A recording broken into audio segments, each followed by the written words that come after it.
하나님 말씀 열왕기하 10장 1절에서 11절 말씀입니다. 아합의 아들 70명이 사마리아에 있는지라 예후가 편지들을 써서 사마리아에 보내서 이스라엘 귀족들 곧 장로들과 아합의 여러 아들을 교육하는 자들에게 전하니 일러스되 너희 주의 아들들이 너희와 함께 있고 또 병거와 말과 견고한 성과 무기가 너희에게 있으니 이 편지가 너희에게 이르거든 너희 주의 아들들 중에서 가장 어질고 정직한 자를 택하여 그의 아버지의 왕좌에 두고 너희 주의 집을 위하여 싸우라 하였더라. 그들이 심히 두려워하여 이르되 두 왕이 그를 당하지 못하였거든 우리가 어찌 당하리요 하고 그 왕궁을 책임지는 자와 그 성읍을 책임지는 자와 장로들과 왕자를 교육하는 자들이 예후에게 말할 전하여 이르되 우리는 당신의 종이라 당신이 말하는 모든 것을 우리가 행하고 어떤 사람이든지 왕으로 세우지 아니하리니 당신이 보기에 좋은 대로 행하라 한지라. 예후가 다시 그들에게 편지를 붙이니 일러스되 만일 너희가 내 편이 되어 내 말을 너희가 들으려거든 너희 주의 아들 된 사람들의 머리를 가지고 내일 이맘때에 이스라엘에 이르러 내게 나아오라 하였더라. 왕자 70명이 그 성읍의 귀족들 곧 그들을 양육하는 자들과 함께 있는 중에 편지가 그들에게 이르매 그들이 왕자 70명을 붙잡아 죽이고 그들의 머리를 광주리에 담아 이스라엘 예후에게로 보내니라. 사자가 와서 예후에게 전하여 이르되 그 무리가 왕자들의 머리를 가지고 왔나이다. 이르되 두 무더기로 쌓아 내일 아침까지 문어 위에 두라 하고 이튿날 아침에 그가 나가 가서 뭇 백성에게 이르되 너희는 의롭도다. 나는 내 주를 배반하여 죽였거니와 이 여러 사람을 죽인 자는 누구냐. 그런즉 이제 너희는 알라. 곧 여호와께서 아합의 집에 대하여 하신 말씀은 하나도 땅에 떨어지지 아니하리라. 여호와께서 그의 종 엘리야를 통하여 하신 말씀을 이제 이루셨도다 하니라. 예후가 아합의 집에 속한 이스라엘에 남아있는 자를 다 죽이고 또 그의 귀족들과 신뢰받는 자들과 제사장들을 죽이되 그에게 속한 자를 하나도 생존자를 남기지 아니하였더라. 아멘. 권력이라고 하는 것, 힘이라고 하는 것이 과연 뭘까요? 나라에 왕이 세워지거나 혹은 통치자가 세워질 때 그 통치자의 정당성은 어디에서 근거하게 될까요? 왕이라고 하는 것은 그 혈통을 따라서 세워지게 되죠. 예후가 하나님의 사자를 통하여 엘리사를 통하여 보낸 청년 선지자에게 기름 부음을 받고 그가 행한 모든 일들을 통해 하나님께서는 심판의 도구로 사용하셨지만 예후는 한마디로 고수였습니다. 하수가 아니라 고수죠. 자기의 손에 모든 피를 묻히지 않고 정당성을 그 백성들에게서 인정받기 위하여 행동하는 모습을 보게 됩니다.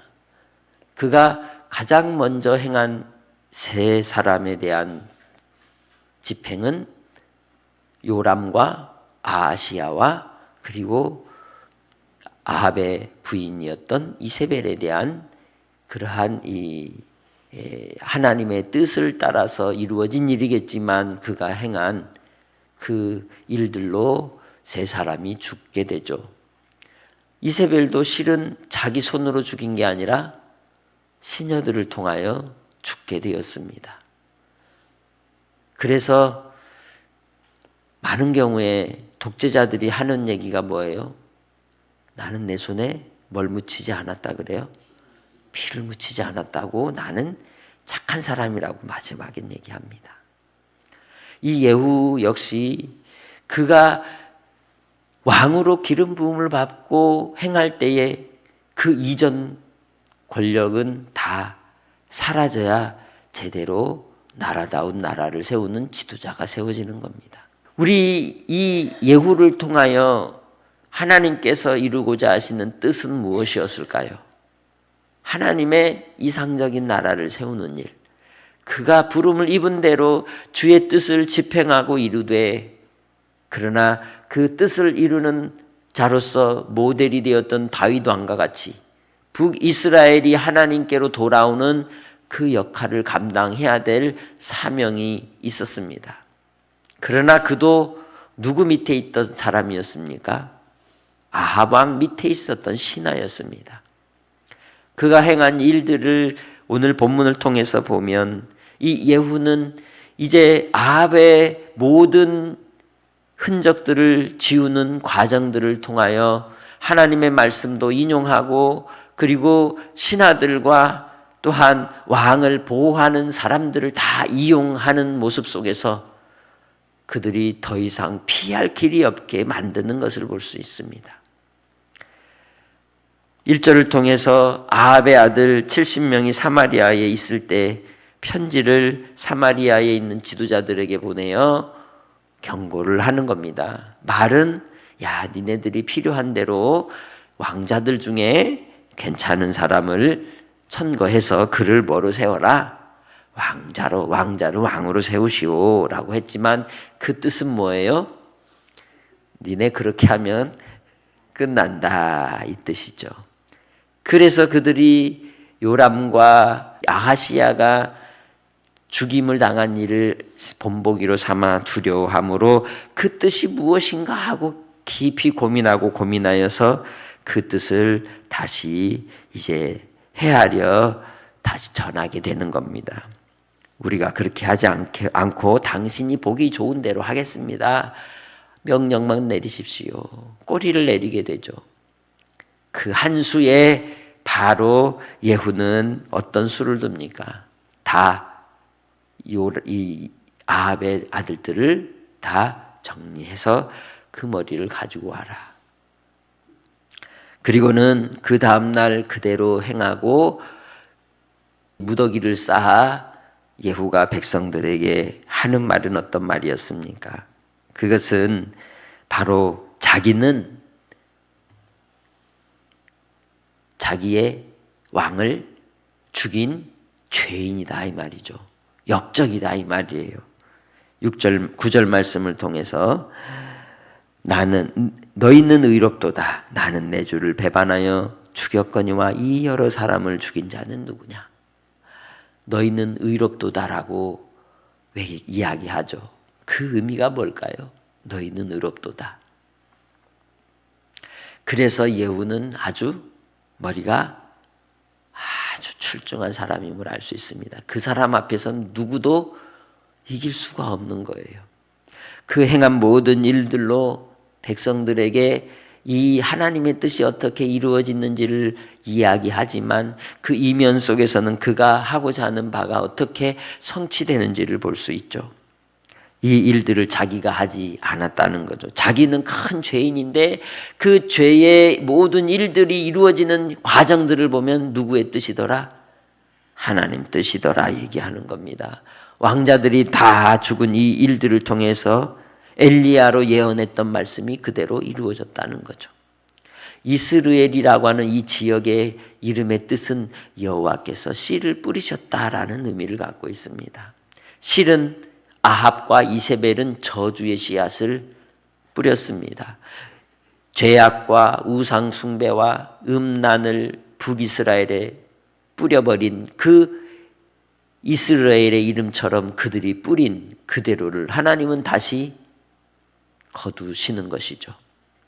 나봇의 포도원의 사건을 통해서 하나님께서 어떻게 분노하시는지, 그들을 징계하실 것인지를 엘리야를 통하여 말씀하신 것을 우리는 기억해야 합니다. 우리의 한순간순간마다 항상 누구 앞에 서 있는 것처럼 여호와 하나님 앞에 서 있는 것처럼 살아야 한다는 것이죠. 분명 주의 말씀은 이루어집니다. 예수님께서 제자들에게 가르쳐 주신 말씀의 교훈처럼, 기도의 내용처럼 우리가 해야 될 그 기도가 아버지 뜻이 이 땅에 이루어지되 주님 안에서 죄 사함의 은혜를 입은 자로서 용서하며 사는 삶을 살고, 그러나 하나님께서 우리를 악에서 구하여 주시고 지켜주실 것을 믿고 하나님의 뜻에 맡기며 의탁하는 삶이 가장 복된 삶인 줄 믿습니다. 악은 악에 의하여 심판이 행해지는 것을 볼 수가 있습니다. 하나님의 백성들은 이 땅의 삶을 통해 선한 양심을 따라 하나님의 뜻이 이루어지는 도구로 쓰임받기를 위해 기도하는 믿음의 권속들이 다 되시기를 바랍니다. 그래서 주의 뜻이 이루어짐으로 아합은 이제 정당성을 얻은 거예요. 그 왕자들이 다 죽임을 당한 이 사건을 통하여 하나님의 뜻이다라고 얘기하는 거죠. 이 하나님의 뜻을 따라 내가 하나님 앞에 세움을 입었으니 이제 그 뜻을 이루는 자로 의를 행하겠다. 그래서 그가 그 다음에 무슨 일을 행합니까? 11절에 아합의 집에 속한 이스라엘에 남아있는 자를 어떻게 해요? 다 죽이고 또 그의 귀족들과 신뢰받는 자들과 제사장들을 죽이되 그에게 속한 자들을 하나도 생존자를 남기지 아니하였더라. 그러면 이 아합의 아들들을 죽인 사람들도 가만히 있을까요? 그들도 죽임을 당하게 되는 것이죠. 그래서 우리가 어떤 생명의 위협을 받을 때 누군가가 우리를 협박하고 어떤 음모를 통하여 우리를 이용해 먹으려고 할 때 우리는 어떤 태도를 가져야 할까요? 처음부터 굴복하지 말아야 하는 거예요. 예수 그리스도를 믿는 신앙의 삶에 있어서 우리 고난과 박해와 시련이 옵니다. 그때 우리는 어떤 태도를 가져야 될까요? 피할까요? 달아날까요? 도망갈까요? 그러면 또 새로운 더 큰 숙제와 또 담이 생기는 겁니다. 첩첩산중처럼. 그래서 우리는 어떤 고난의 시련이 왔을 때 하나님께 지혜를 구하며 그 일을 통하여 신앙의 절개를 지키기를 위해 몸부림을 쳐야 지혜로운 사람이요 또 그 더 큰 것도 이길 수 있는 사람이 되는 줄 믿습니다. 한번 고개를 숙이면 더 큰 올무가 찾아오는 것이죠. 죄의 노예가 되는 겁니다.